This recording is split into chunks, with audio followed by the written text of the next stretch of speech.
विवेकानंद के पिता मर गए तो बड़े कर्ज में छोड़ गए। मस्त मौला आदमी थे, तो ही तो विवेकानंद जैसा बेटा हो सका।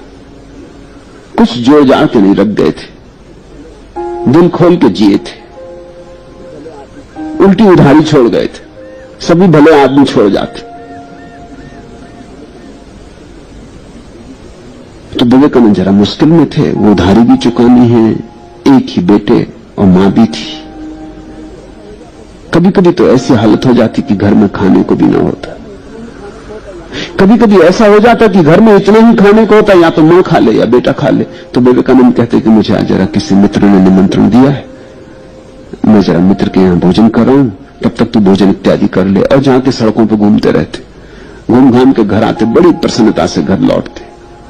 दरवाजे पे आकर प्रसन्नता बनानी पड़ती, भूख तो पेट में सुलगती। दरवाजे से बड़े प्रसन्न होकर आकर लौटते, पेट पर हाथ फेरते हुए डकार भी लेते, ताकि मां को भरोसा आ जाए। क्योंकि मां को भी शंका होती थी कि बार बार कौन मित्र इसको देने लगे निमंत्रण, कभी दिखाई नहीं पड़ते, कोई निमंत्रण देने आता भी नहीं। रामकृष्ण को पता लगा तो रामकृष्ण का तू भी खूब पागल है, अरे मां से मांग क्यों नहीं लेता, जा अंदर, आखिर मां किस लिए, तू काली से मांग क्यों नहीं लेता, क्या चाहिए तुझे, जा मांग ले, मैं बाहर बैठा, तू भीतर जा। अब जब रामकृष्ण कहें तो विवेकानंद भीतर गए, भर लगा दिया, लौटे वहां से आंसुओं से गदगद, बड़े प्रसन्न। रामकृष्ण का तो मिल गया ना, मांग लिया ना। विवेकानंद का क्या कह रहे हैं, कौन सी चीज मांगनी।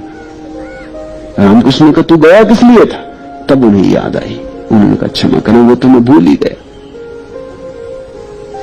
वहां जब सामने पहुंचता हूं तो धन्यवाद का ऐसा भाव उठता है कि मांगने की इच्छा, मांगने का ख्याल ही मिट जाता। जो दिया है वो कोई कम है, मुझको दिया, इससे अब और क्या देने को हो सकता है।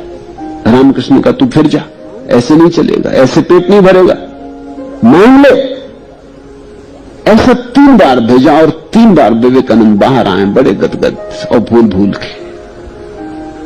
फिर रामकृष्ण खूब हंसे और उन्होंने कहा आज तेरी परीक्षा थी, अगर मांगता तो मुझसे फिर तेरा कोई संबंध न रह जाता।